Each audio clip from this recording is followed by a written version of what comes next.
Hola, mi nombre es Laurelena González Huerta, docente en formación de la licenciatura en Educación Primaria. Estudio en la Escuela Normal de Cuautitlán Izcalli en el grupo de primero 2. Actualmente estoy cursando el segundo semestre de mi carrera. Antes de iniciar la instrucción académica en línea por la necesidad de aislamiento social por la pandemia de COVID-19, tuvimos la oportunidad de realizar nuestra segunda práctica de observación en la escuela primaria Nezahualcóyotl, turno matutino que pertenece a la zona escolar P060, a la Subdirección Regional de Cuautitlán Izcalli. La asignatura de conocimiento de la entidad es muy importante en nuestro desarrollo docente porque nos permite analizar los desafíos actuales de la educación en el Estado.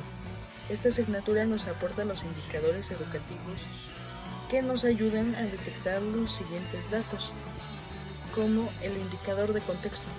La escuela se encuentra en la zona centro de Cuautitlán Izcalli. Se puede observar una economía media, lo que a primera vista no.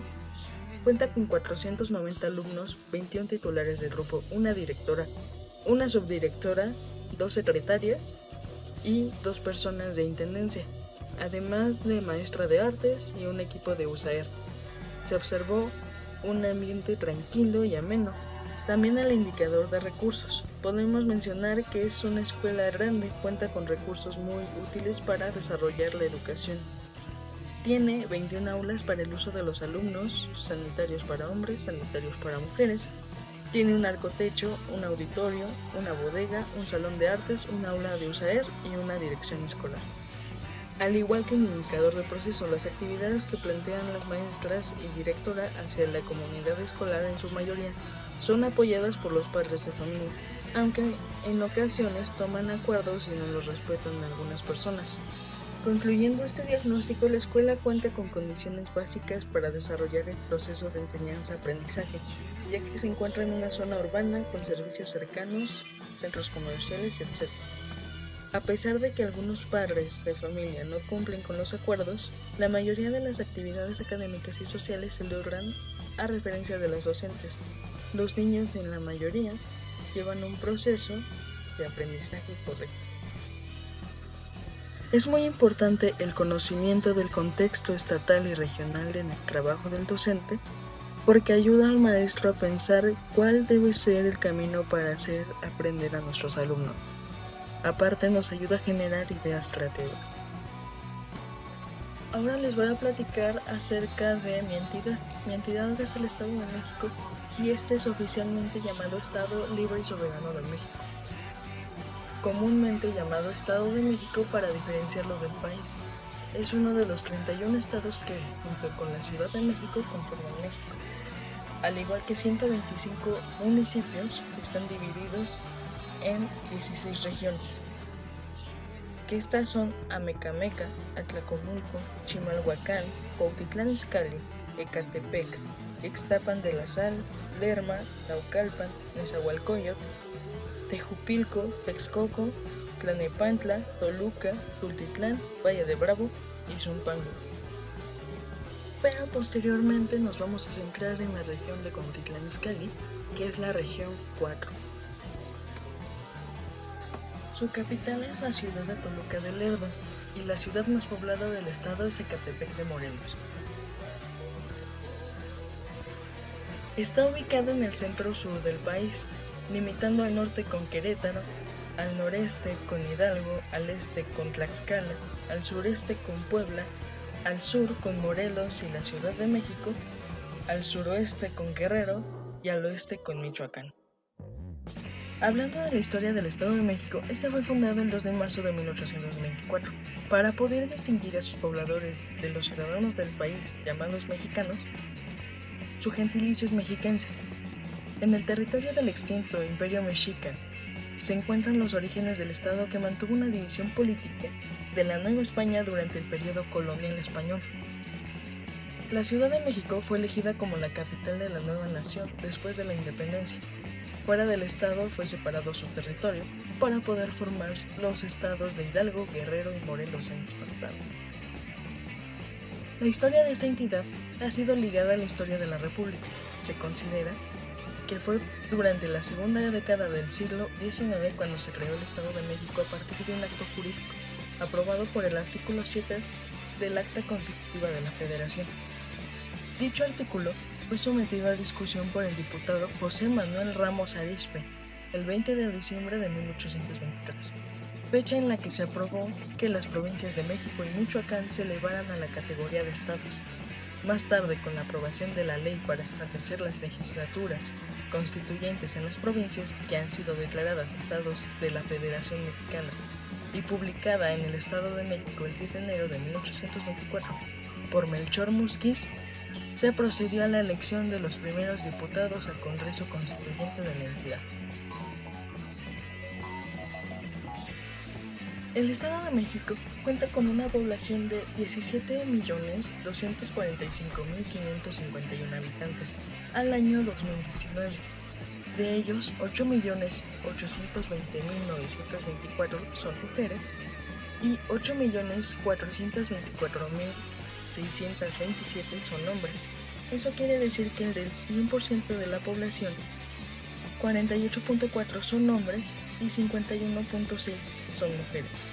La población de la entidad representa el 13.62% del total poblacional del país. Tiene aproximadamente 678.080 habitantes por kilómetro cuadrado. Es el más densamente poblado. Es la entidad mexicana con mayor número de habitantes, de los cuales más de 2/3 se concentra en la zona metropolitana del Valle de México. Hablando culturalmente, el Estado de México tiene una composición pluricultural y pluriétnica, sustentada en sus pueblos y comunidades indígenas. La población mexiquense tiene la responsabilidad cultural de proteger valiosas tradiciones y lenguas presentes en su territorio, ya que es el 13º estado con mayor cantidad de personas de habla indígena. Para ser exactos, el 2.5% de la población estatal. Esta población pertenece a 5 grupos: Mazahua, Otomí, Náhuatl, Tlahuica y Matlatzinca. De acuerdo con la encuesta Intercensal 2015, vivían en la entidad 421.743 personas de 3 años o más que hablan alguna lengua indígena. El Estado cuenta con numerosos sitios declarados Patrimonio de la Humanidad por la UNESCO. Dichos sitios son el principal atractivo turístico que visitan los turistas nacionales y extranjeros. Estos son la zona arqueológica de Teotihuacán, Arcos del Padre Tembleque en el municipio de Nopaltepec y el Camino Real de Tierra de Adentro, que cruza con los municipios de Tlalnepantla, Cuautitlán Izcalli, Tepozotlán, Coyotepec y Huehuetoca, hacia Tepeji del Río. Posteriormente cruza por Jilotepec, Jimilpan y Ajunco. El gobierno federal creó el programa Pueblos Mágicos. Esta designación se le ha otorgado a algunos municipios mexiquenses para la conservación de importantes recintos declarados Patrimonio Cultural de la Humanidad por UNESCO. Tepozotlán es un municipio que atrae muchos turistas por el Museo Nacional del Virreinato y su antigua iglesia barroca dedicada a San Francisco Javier. Ahora, la sociedad mexiquense es el motor más grande que impulsa el desarrollo conjunto del país. Por ello, en apoyo a sus necesidades, se han implementado rutas para proteger e impulsar sus metas en un marco jurídico de civilidad, patriotismo y humanidad, que permitirán que de manera vinculada tanto la sociedad como el gobierno avancen hacia una cultura democrática fuerte que los lleve a construir políticas públicas firmes e integrales. Cuenta con organizaciones civiles que tienen como objetivo desarrollar esquemas de colaboración entre gobierno y sociedad, promover la capacitación y profesionalización de las organizaciones de la sociedad civil, así como para la construcción y modificación de actas notariales, la vinculación con las instituciones gubernamentales que permitirá el mejor desarrollo del objeto social para el que fueron creadas. Esas atienden las demandas de las organizaciones de la sociedad civil en materia de construcción, capacitación y profesionalización con la finalidad de contribuir en su desarrollo, institucionalidad y sustentabilidad para que incidan en el desarrollo del Estado de México. La economía del Estado de México tiene el 9.5% del Producto Interno Bruto. Es una de las economías más grandes de toda Latinoamérica y es la segunda más grande y productiva después del Distrito Federal. opera más del 13% de las empresas de México. Entre las principales actividades se encuentran los servicios inmobiliarios y de alquiler de bienes muebles e intangibles con el 19.4%, el comercio con el 18.4%, la construcción con el 7.6%, la industria alimentaria con el 5.7% y la fabricación de maquinaria y equipo con el 5.5%. Juntas representan el 56.6% del Producto Interno Bruto estatal. El Estado de México se considera uno de los mejores estados para poner un negocio, ya que tiene todas las armas y facilidades para explotar la empresa que quieras poner. Hablando de educación, en el Estado de México, el grado promedio de escolaridad de la población de 15 años y más es de 9.5, lo que equivale a poco más de la secundaria concluida. De cada 100 personas de 15 años y más, el 4% no tienen ningún grado de escolaridad, el 52.9% tienen la educación básica terminada, el 25% finalizaron la educación media superior, el 17.9% concluyeron la educación superior y el 0.2% no es especificado. Ahora hablaremos del analfabetismo en el Estado de México, pues 3 de cada 100 personas de 15 años y más no saben leer. Ahora vamos a hablar sobre Cuautitlán Izcalli, que es la región 4. Cuautitlán Izcalli es una ciudad y uno de los 125 municipios que componen al Estado de México. Se ubica en la zona del Valle de México y forma parte de la zona metropolitana de la Ciudad de México. Colinda al norte y noroeste con Tepozotlán, al noreste con Teoloyucan, al este con Cuautitlán, al sur con Tlanepantla, al sureste con Tultitlán, al suroeste con Atizapán de Zaragoza y al oeste con Nicolás Romero. La historia de Cuautitlán Izcalli es muy interesante, ya que el 22 de junio de 1973 se estipula por el decreto número 50 de la Honorable 45 Legislatura del Estado de México la denominación oficial del municipio 121 del Estado de México, Cuautitlán Izcalli. Acorde con el capítulo 3, exactamente en el artículo 9 del Bando Municipal del 2011, este solo puede ser modificado por acuerdo del Ayuntamiento y con autorización del Congreso del Estado. Sus orígenes se remontan 2000 años atrás, ya que era un lugar de paso de los cazadores nómadas y otras culturas, entre las que destacan los teotihuacanos, toltecas, chichimecas, olmecas, y esta última con sus aportaciones a la escritura, pintura lineal y corporal. En esta zona se han destacado 3 culturas que permanecieron, se desarrollaron, sucumbieron en distintas épocas. Gaudencio Neri Vargas señala que los otomíes fueron los más antiguos pobladores de esta región. Cuautitlán Izcalli se funda el 31 de julio de 1971, simbolizado con la colocación de la primera piedra en la ex hacienda de la Venta, ahora llamado Parque de las Esculturas. Este era una pieza de concreta que en su interior contenía el escudo de la República Mexicana, el escudo del Estado de México, el jeroglífico de Cuautitlán de Romero Rubio, un juego de aerofotografías de la región, así como los pensamientos del presidente de México, don Luis Echeverría, y del gobernador profesor Carlos Hank González. El sitio donde se asentó Cuautitlán Izcalli fue elegido al final de un exhaustivo estudio. Por sus características geográficas, físicas y fundamentalmente hidrológicas, el reto fue construir una ciudad capaz de absorber la expansión de la población del área metropolitana que no desarticulara el desarrollo y progreso tanto de la capital de la República como del centro del país. Para realizar el ambicioso proyecto y construir Cuautitlán Izcalli, se creó el Organismo Descentralizado del Estado de México, cuya función principal fue coordinar y promover el desarrollo de la nueva zona habitacional. Originalmente Cuautitlán Izcalli fue planeada para ser la primera ciudad autosuficiente de la zona metropolitana de la capital, y para ello se tomó reparto del territorio del ya existente municipio de Cuautitlán, Tepozotlán, Tultitlán y Atizapán de Zaragoza. Uno de los objetivos de crear la ciudad de Cuautitlán fue regular el poblamiento y reducir el congestionamiento de la metropolitana. El municipio fue creado usando como base los fondos de las ciudades europeas y estadounidenses. Se transformaron los terrenos en áreas apropiadas para el establecimiento de centros de trabajo y de servicio, también de habitación, con la idea de contar con áreas deportivas e industriales, zonas residenciales y extendidas áreas verdes. Una característica clara de este municipio es que no fue diseñado para tener semáforos, pues se creó por un sistema de circuitos que permite que el tránsito vehicular sea más eficaz. En cuanto a su demografía, en el Censo de Población de México del 2010, Cuautitlán Izcalli contaba con una población de 511.675 habitantes, de los cuales 248.552 son hombres y 263.123 son mujeres. Cuautitlán Izcalli alberga diversos centros culturales en su territorio, entre los que destacan el Teatro San Benito Abad, el Lago Espejo de los Lirios, que cuenta con 2 circuitos periféricos, uno acondicionado para correr o caminar y otro para pasear en bicicleta, además de canchas de baloncesto. El Parque de las Esculturas, que ofrece un ambiente en la naturaleza acompañado del arte de la escultora Charlotte Yazbek, el Centro Regional de Cultura de Cuautitlán Izcalli y el Monasterio Benedictino.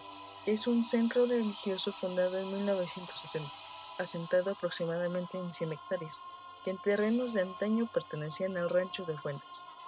Es la sede del Centro Episcopal Latinoamericano, lugar de hospedaje para el Papa Juan Pablo II en su visita a México.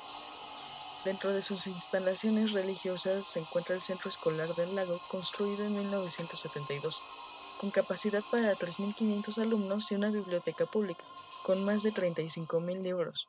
En esta zona existen también 2 conventos, las Hermanas de San José y las Hermanas Capuchinas de la Vida Contemplativa. El municipio de Cuautitlán Izcalli cuenta con un gran acervo histórico-cultural. Con la riqueza histórica de sus 13 pueblos, aunado a ello, se tiene registro de equipamientos para la cultura de construcción más reciente, como es el Complejo Regional de Cultura, ubicado en el Parque de las Esculturas, que alberga como un museo al aire libre la más bella colección de la escultórica de Charlotte, la Casa de la Cultura, el Jardín de Arte y la Galería de la Troje. Y bueno, la población de Cuautitlán Izcalli es socialmente activa, trabaja en su mayoría, realiza celebraciones tradicionales y cuenta con organizaciones que regulan a la población como Policía Municipal, Presidente Municipal y Ayuntamiento. Hablando económicamente, la principal producción agrícola del municipio, según el Censo Agrícola y Ganadero, es de alfalfa, maíz, avena forrajera y frijol. Las principales especies en el municipio son el ganado porcino, el ganado bovino y las aves. Existen 6 parques industriales en la ciudad dedicados a la producción alimenticia, lo que representa el 30.6% de las actividades, la de textiles y prendas de vestir, el 10%, los productos de madera, el 5.22%, los productos de papel, el 3.83%, las sustancias químicas y los productos derivados del petróleo como son carbón, oro y plástico, el 10.25%, la industria metálica básica, el 3.83% y en productos metálicos como son maquinaria y equipo, el 31.56%. Y otros son el 3.17%. Distintas empresas como Ford Motor Company, Alpura, Osram, Rollins, Beckton y Dickinson instalaron en esta zona sus plantas industriales. Hablando de la educación, principalmente de la educación media superior y superior, el municipio cuenta con una lista considerable de instituciones tanto públicas como privadas, mencionando las más reconocidas. Escuela Preparatoria Oficial del Estado de México, con sus planteles número 11, número 67, número 113, número 114, número 126, número 163, número 241 y número 272. También la escuela preparatoria anexa a la normal de Cuautitlán Izcalli, y menciono orgullosamente la escuela a la que pertenezco actualmente, la Escuela Normal de Cuautitlán Izcalli. Ahora les platicaré de las repercusiones que puede tener el ambiente social en la educación. El medio social influye y determina el desarrollo de un individuo. Tradicionalmente se han señalado varias teorías al respecto, como son la herencialista, que es todo desarrollo personal procede de factores congénitos; la ambientalista, las circunstancias ambientales operan con carácter decisivo; y la personalista, el desarrollo de la personalidad del individuo depende de las 2 anteriores. La educación no se centra exclusivamente en la relación profesor-alumno, sino que intervienen otros elementos como son la familia, y la sociedad a través de la escuela. Durkheim fue el primero en plantear que toda sociedad instrumenta mecanismos de transmisión para adaptar las nuevas generaciones a las costumbres, valores, creencias, pautas de comportamiento, etc., valorados y permitidos socialmente. La educación, y en concreto la escuela, cumple para este autor la función de integrar la vida social a partir de la homogeneización y la transmisión de valores universales y válidos para todos los miembros de la sociedad. Esta función inicial fue ampliándose en la medida que las sociedades se fueron volviendo más complejas y la división de trabajo más especial. En este aspecto podemos darnos cuenta de las dificultades que nuestros alumnos pueden tener y lo que responde a la situación problemática que describo en mi diagnóstico. Cuautitlán Izcalli es denominada en lo cotidiano como ciudad dormitorio, ya que la mayoría de su población sale a trabajar y solo regresa a dormir. Los niños, según la opinión de algunas docentes de la institución, son atendidos por familiares como abuelos, tíos, etc., porque sus padres salen a trabajar. Necesitamos conocer el contexto de nuestros alumnos para poder brindarles un buen servicio. Y bueno, ¿quién establece los indicadores educativos en México? Pues los establecen distintas instituciones como son el Instituto Nacional para la Evaluación de la Educación, que es el INE, la Dirección General de Planeación y Programación, que es DGPP, la Secretaría de Educación Pública, SEP, el Sistema Nacional de Indicadores Educativos, SININDE, Sistema Educativo Nacional, SEN, y Programa Nacional de Educación, PNE. Ahora, los indicadores del sistema educativo son tres: el de proceso, el de resultado y el de impacto. El indicador de proceso tiene que ver con el acceso y el flujo. El acceso tiene que ver con la tasa de crecimiento de matrícula, la absorción, cobertura y tasa neta de escolarización. El flujo tiene que ver con la reprobación, deserción, eficiencia terminal y tasa de escolarización por edad específica. El de resultado tiene que ver con el ingreso, o sea, el porcentaje de egresados de una escuela. Y el indicador de impacto tiene que ver con el grado promedio de escolaridad, el analfabetismo y el rezago educativo. Hablando de los desafíos de la educación, hay tres muy importantes. Uno es que sea integral, otro que sea inclusiva y otro que sea de calidad. Hay una situación actual que es la desprovista de infraestructura y tecnología. Hay resultados bajos de evaluaciones estandarizadas, es poco inclusiva y carente de valores, y hay muy poca inversión. Existen prioridades educativas como son la incorporación de tecnologías, abatir el rezago educativo, la formación del docente y la actualización. También la obligatoriedad, gratuidad, debe de haber equidad. La mejora de la infraestructura y tecnología corresponde a los gobiernos dentro de sus planes de desarrollo, al igual que la gratuidad y la obligatoriedad en las leyes correspondientes. Son también responsabilidad de las autoridades el diseño de planes de estudio y la actualización del docente, mencionado anteriormente. Los aspectos directamente relacionados con el aprendizaje en la escuela observada son atendidos con estrategias de detención de alumnos con bajo rendimiento y riesgo de reprobación, así como su atención personalizada y el intento de involucrar a los padres de familia.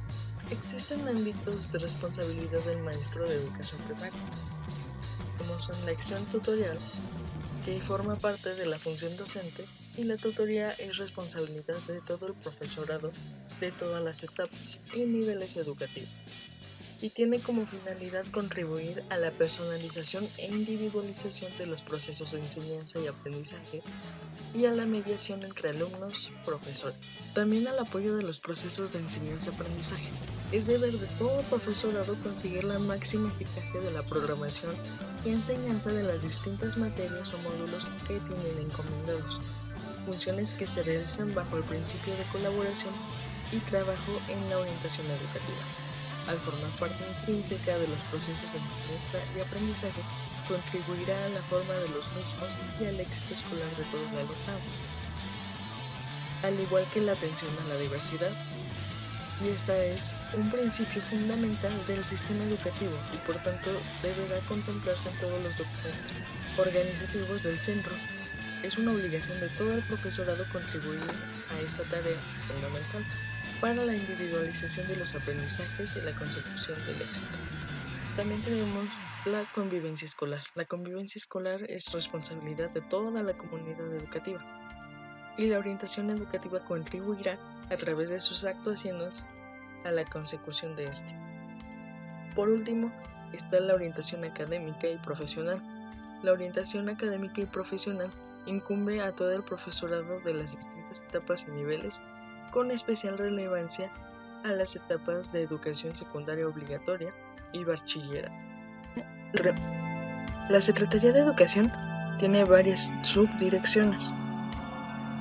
En la Subdirección de Educación Primaria se encuentra la Dirección General de Educación Primaria, que se subdivide en Dirección Técnico-Académica y Dirección de Operación Educativa.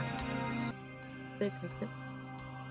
Los documentos que orientan la educación primaria en la entidad son el artículo 3 constitucional, la Ley General de Educación, el Reglamento de Cooperativas Escolares, el Reglamento de la Constitución y funcionamiento de las asociaciones de padres y familia en las escuelas dependientes de la Secretaría de Educación Pública y el Reglamento del Consejo de Participación Social. Las áreas de gestión en la educación primaria son la dirección escolar, la sociedad de padres y familia, el asesor metodológico, el consejo escolar y la supervisión escolar. Las escuelas primarias se pueden clasificar de la siguiente manera: por su ubicación, urbanas y rurales. Urbanas, escuelas que se localizan en núcleos de población mayores a 2.500 habitantes, y rurales, escuelas que se localizan en núcleos de población menores a 2.500 habitantes. Por su organización. De organización completa, escuelas que imparten los 6 grados de educación primaria y tienen un maestro por cada grado. De organización incompleta, escuelas que independientemente del número de grupos y maestros que cuentan, no imparten el ciclo completo de educación primaria. Unitarias, escuelas que cuentan con un solo maestro independientemente del número de grados o grupos que tienen. Y rurales unitarias completas, escuelas en las que uno o dos maestros atienden los 6 grados de educación primaria. También por la permanencia de los alumnos en el plantel. Internas, escuelas cuyos alumnos residen en el plantel y reciben alimentación completa dentro del mismo. Medio internas, escuelas en las que los alumnos permanecen en el plantel, además de las horas clase, el tiempo necesario para que les proporcionen uno o dos alimentos. Y externas, escuelas cuyos alumnos permanecen en el plantel únicamente durante las horas de clase, por el alumnado al que presten sus servicios. Comunes, escuelas dedicadas a la atención de alumnos típicos. Especiales, escuelas dedicadas a la atención de alumnos atípicos y bilingües. O biculturales, escuelas que imparten educación a diferentes núcleos étnicos que existen en el país.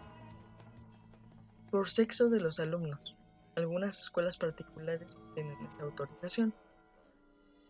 Son unisexuales, escuelas que atienden a alumnos de un solo sexo, y mixtas, escuelas que atienden simultáneamente a de ambos sexos. Las escuelas oficiales serán mixtas. Por su dependencia económica. Federales, escuelas cuyo sostenimiento, control técnico y administrativo están a cargo de la Secretaría de Educación Pública. Federalizadas, escuelas cuyo control técnico, administrativo y sostenimiento se rigen por convenios suscritos entre la Secretaría de Educación Pública y las entidades federativas. Coordinadas, escuelas cuyo control técnico y administrativo está a cargo de la Secretaría de Educación Pública y son sostenidas por las entidades federativas. Escuelas, artículo 123. Escuelas cuyo control técnico y administrativo está a cargo de la Secretaría de Educación Pública y su sostenimiento corresponde a las empresas públicas y privadas en el cumplimiento de la fracción 7 del artículo 123 constitucional. Y por cooperación clave C, escuelas en las que el control técnico y administrativo está a cargo de la Secretaría de Educación Pública y su administración y sostenimiento corresponden a las personas físicas y morales de carácter privado. Por último, por su turno de trabajo, matutinas, escuelas cuya función docente es realizada de 8 a las 12:30, vespertinas, escuelas en la función docente que realizan de las 14 horas a las 18:30, y nocturnas a escuelas cuya función docente se realiza de las 19 a las 21 horas. Aprendí que el conocimiento de mi entidad es muy importante para entender cómo van a aprender mis alumnos, que el contexto estatal, regional, municipal, además del familiar y social, son determinantes en el aprendizaje de los niños.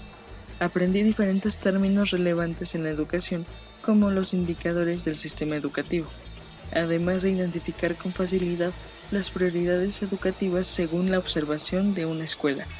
Por otra parte, el hecho de llevar a cabo una educación a distancia por el aislamiento social generado por la pandemia del COVID-19, aprendí a ser un tanto autodidacta y a descifrar los requerimientos de mi maestro. Todo lo antes mencionado me hace ver la importancia de saber más para enseñar más.